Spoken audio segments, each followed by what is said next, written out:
vítima de violência policial na cidade de São Gonçalo, né? Quando eu tinha 21 anos, as cicatrizes que eu carrego no rosto aqui são vítimas de agressão de um policial militar no Complexo da China, onde eu moro. Um jovem de 21 anos está num bar perto da comunidade, para ele foi o suficiente para ele me identificar como um traficante e me agredir. Então, a partir disso começou a minha militância, minha história política também.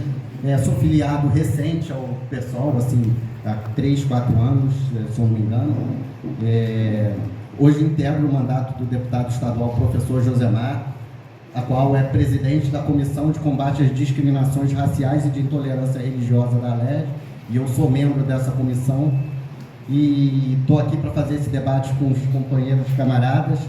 Eu acho que São Gonçalo precisa de uma nova história. O que a gente vem acompanhando nos últimos anos é uma São Gonçalo de intolerância religiosa, é uma São Gonçalo cada vez mais agressiva e ataque à população negra. A gente tem vários casos recentes de violência policial ou de violência das forças de segurança, tanto que eu acompanho pelo mandato, que é o caso da morte racista do Durval, né? Uma morte trágica que aconteceu aqui na cidade de São Gonçalo. Mas antes disso a gente teve o caso da família do João Pedro, que é mais uma família que luta aí por justiça, a qual eu também acompanho essa família lá pela comissão. E assim, a gente tem o caso do Carlos Vitor, um jovem LGBT que foi preso injustamente aqui, hoje se encontra preso há mais de 2 anos na cidade de São Gonçalo, por reconhecimento fotográfico. Então, assim, infelizmente a gente vive numa cidade que tem sua maioria de negros, mas os negros aqui são vítimas de violência constantemente. Então, eu quero aqui agradecer a presença de todas e todos e que seja um ótimo debate aí para todo mundo. Melhor aqui para a gente falar, mas primeiro quero desejar aí uma boa noite a todas, todos e todas, né?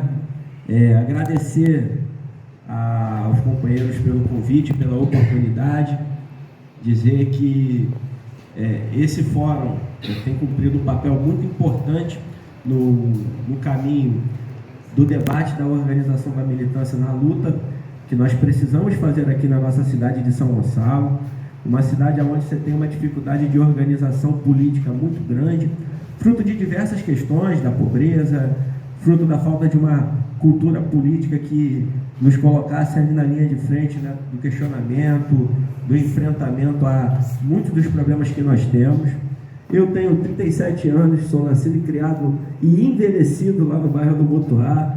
Comecei a minha militância política com 15 anos de idade no movimento secundarista, e na minha trajetória no movimento estudantil eu conheci muitas pessoas que estão aqui hoje. O Isaac, por exemplo, nós nos conhecemos já faz tempo, né, Isaac? Isaac dizendo que eu tinha que ir para o JS, porque eu tinha cara no JS. Eu acredito que ele fala isso sempre, mas a grande realidade é que nós sempre tivemos aqui na mesma trincheira, no mesmo lado. E entendo que essa oportunidade hoje é uma oportunidade muito mais para nós trocarmos experiências, acumularmos no debate político, do que, de fato, para debater com aquele que é o oponente. Então, é um momento de muita riqueza, é um momento de muita importância, porque hoje o que nós precisamos construir, em primeiro lugar, é uma agenda de luta, uma agenda política que organize as pessoas no caminho da construção de uma cidade democrática que esteja, né, adaptada e antenada com a necessidade que as emergências climáticas vêm trazendo. Então esse fórum, ele traz aí uma importância muito grande, e que nós possamos estar aqui em São Gonçalo cumprindo um papel de quem de fato quer produzir um mundo, uma sociedade mais justa, com igualdade de oportunidades, com igualdade de direitos. E é muito nesse sentido que a gente se coloca à disposição, entendendo que São Gonçalo hoje está capturada por um grupo político que não tem qualquer compromisso com a transformação da vida das pessoas. E isso nós precisamos dizer em todos os espaços que nós estamos. A forma como a cidade vem sendo administrada hoje é uma forma que faz da ilusão de que direitos, né, se tornam favores, são, na verdade, grandes marcas de gestão, e nós vivemos aí 4 anos sem ter uma escola construída. Nós vivemos 4 anos onde a tônica dessa Câmara dos Vereadores foi votar contra os trabalhadores da educação, jogando no lixo o plano de cargos e salário da categoria, foi não pagar o piso da enfermagem, foi fechar os olhos para o superfaturamento do leite da merenda das crianças, foi não produzir e não reinventar aqui a nossa estrutura, a nossa organização do nosso sistema de saúde pública, que hoje nós temos uma série de postos de saúde que poderiam, por exemplo, estar funcionando em horário estendido, atendendo melhor a nossa população. Enfim, nós temos aqui um desafio muito grande de pensar, né, de que maneira nós podemos contribuir para uma transformação real, que mude e impacte a vida das pessoas no seu dia a dia, e não apenas na impressão obtida a partir da paisagem, né, da transformação do urbanismo do centro da cidade, como uma marca efetiva que não muda a vida da maioria das pessoas aqui, pessoas que têm passado aí com a necessidade, com a falta de água nas suas casas, com a falta de segurança pública, com uma série de problemas que vem fazendo com que a população residente na nossa cidade, Isaac, apenas diminua. E aí existe o fantástico mundo de Nelson, né, o estranho mundo de Nelson, que é o mundo das fábulas, e existe o mundo real do gonçalense e da gonçalense, que é o mundo das dificuldades que nós enfrentamos todos os dias. E é na desconstrução dessa ilusão que estão tentando apresentar para a nossa população que nós vamos estar precisando entrar em campo, atuar, conversar com as pessoas. E isso numa conjuntura extremamente difícil, Manuel, numa conjuntura onde nós temos um crescimento muito sólido da extrema-direita no mundo. As eleições do Parlamento Europeu, Marcelo, nos trouxeram aí indicadores preocupantes, e esse crescimento da extrema-direita está diretamente relacionado também com a polarização que a gente tem vivido aqui no nosso país, com o crescimento da intolerância, com o crescimento de uma forma de ver a vida, onde a desigualdade ela não é mais um problema. O problema é aquilo que as pessoas fazem na sua intimidade. Eu fui pai, tenho um filho de 1 ano e 7 meses, Alex, e desde que meu filho nasceu eu passei a ver a vida de outra forma. E eu vou lutar com todas as minhas forças para que a sociedade que meu filho cresça não seja uma sociedade que ache que o estupro é uma coisa qualquer e que, de certa maneira, relativize o ato do estupro e tente colocar numa mulher a culpa, né, dela ter sido violentada.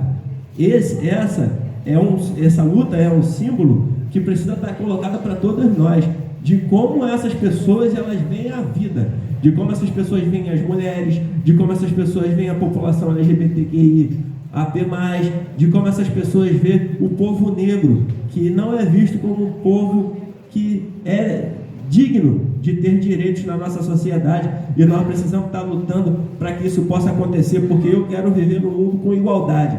E não existe igualdade com racismo, não existe igualdade com racismo, não existe igualdade com opressão, com desigualdade. Então, para concluir, para além de nós entendermos esse processo nosso da disputa como uma candidatura que quer se colocar apenas como uma candidatura que vai estar cuidando das coisas normais, a nossa militância sempre foi uma militância de luta e sempre teve um lado, e o nosso lado vai continuar sendo o mesmo. Nós queremos ser aqui em São Gonçalo instrumento de organização, de mobilização de pessoas que sonham e acreditam que é possível construir um mundo melhor. Então, gente, muito obrigado aí pela oportunidade, uma boa noite.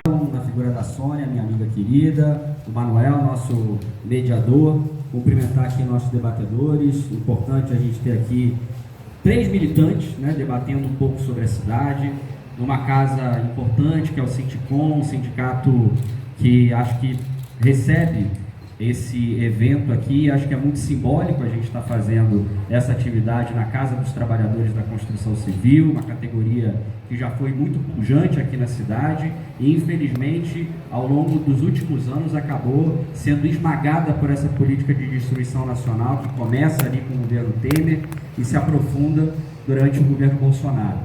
Eu tenho 38 anos, gente, eu Eu nasci no Rio Grande do Sul, né? Então eu sou gaúcho, vim para cá ainda criança, cheguei aqui em São Gonçalo no início dos anos 90, passagens na nossa vida que acabam nos marcando e acabam, assim como o Alex fez um relato aqui, nos motivando, né? A se engajar na luta política, a construir a nossa militância. Eu me lembro que eu cheguei aqui no verão, né? Então a primeira coisa que eu estranhei foi o clima, que para alguém que chega do sul, chegar no verão do Rio de Janeiro, São Gonçalo, enfim, é bem diferente, né? E eu me lembro que eu cheguei e eu moro de aluguel desde que eu nasci, né? Eu sou de uma família de origem popular, meu pai é lanterneiro, minha mãe é do lar, e eu fui morar ali no Vila Laje, no primeiro andar daqueles apartamentos ali, daqueles prédios populares, enfim. E eu me lembro que uma semana depois que eu cheguei, choveu muito forte, e a minha casa encheu, e a casa de todos os vizinhos que moravam ali no primeiro andar, né? E é importante a gente observar a solidariedade, né, das pessoas nesses momentos de crise, que muitas vezes a gente só conta mesmo com o vizinho, porque o poder público sequer aparece. E eu me lembro assim que a gente conversando, ainda foi de noite, enfim, a gente conversando com os vizinhos, e eles dizendo, não, mas isso aqui acontece há muito tempo, isso aqui acontece para mais de 30 anos, eles vão acostumar com isso. E eu me lembro que uma semana depois choveu de novo e a casa encheu de novo. Então a gente ali se recuperando ainda daquele trauma que é. E eu, depois disso, fui procurar entender qual era o problema que acontecia ali. Procurei depois a associação de moradores, alguns companheiros lá, inclusive que eram militantes do PT na associação. E aquilo me aproximou um pouco da luta coletiva, né? Da compreensão de que esses problemas que a gente vive, ele só tem solução se a gente, através da mobilização coletiva. Depois eu fui estudar lá no Colégio Santos Dias, tive a oportunidade de militar no movimento estudantil aqui com o Oscar. Acho que o Oscar nessa época militava ali em Niterói, na Henrique Lage, né? Eu fui presidente do Grêmio de Santos Dias. Eu me lembro que a gente fazia muita manifestação todo ano, porque caía o passe livre. Quem tem mais ou menos a nossa cidade vai lembrar um pouco disso. O passe livre caía todo ano, porque as empresas de ônibus sempre conseguiam liminares na justiça para impedir que os estudantes pudessem circular de ônibus sem pagar passagem, né? Então a gente precisava fazer aquelas manifestações, a gente mobilizava muita gente para poder sensibilizar uma parcela do judiciário e fazer com que aquele direito ao estudo, ao acesso à educação, de chegar à escola, pudesse ser exercido. E depois, nessa luta, eu me filiei ao PCdoB, ainda com 16 anos de idade, com 15 eu me filiei ao JS, com 16 eu me filiei ao PCdoB, e comecei ali a minha militância, né? Então, me lembro aqui o Vanderlei, a gente fez muita manifestação junto, me lembro daquela manifestação, Vanderlei, que a gente organizou aqui, eu pude participar contigo, acho que lá em 2002 ainda, contra a privatização da SEDAI, o movimento histórico que a gente conseguiu fazer aqui ainda no governo Charles.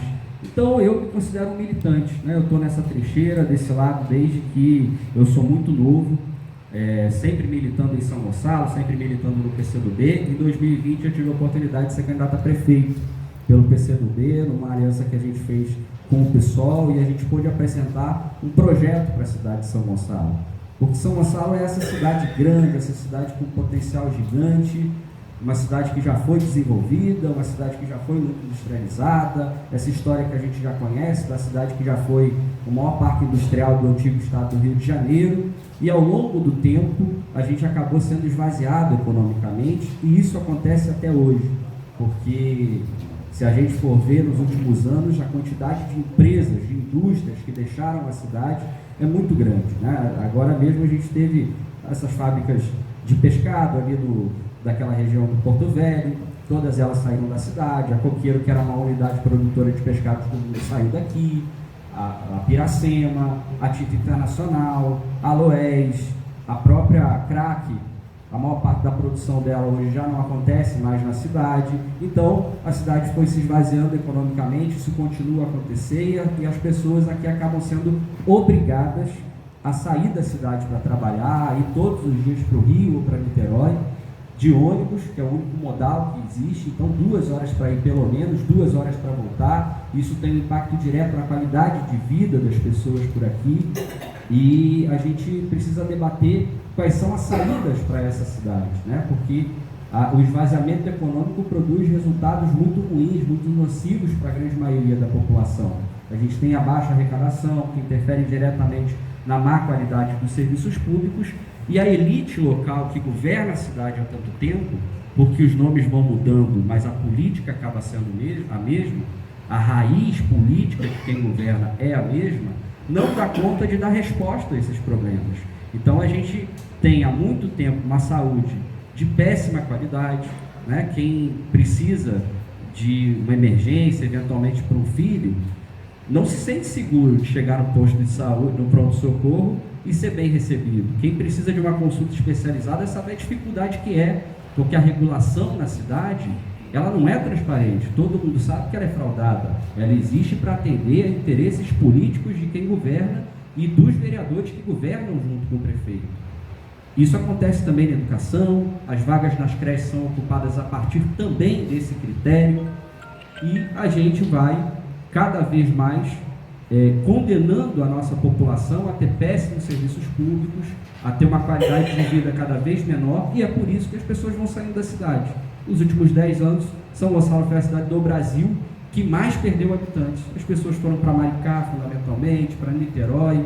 Quem pôde sair, vai saindo atrás de qualidade de vida, atrás de uma vida melhor para si e para os seus filhos, porque a gente vive numa cidade cheia de problemas, uma cidade violenta, mas eu acho que nós precisamos passar uma mensagem de esperança. Essa cidade que tem todos esses problemas também tem muita potencialidade, e eu acho que o nosso campo político tem a responsabilidade de construir as condições para derrotar o setor que hoje governa a cidade e que acaba promovendo o aprofundamento dessa política antipovo que a gente vê sendo aplicada aqui hoje pelo governo Nelson, que é uma réplica do que foi o governo Bolsonaro em nível nacional. E eu acho que nessa eleição, e a eleição é sempre um momento importante de mobilização e conscientização, a gente vai ter a oportunidade de poder impor uma derrota importante a eles e, quem sabe, abrir caminho para a implementação de uma política de avanço para a cidade de São Gonçalo.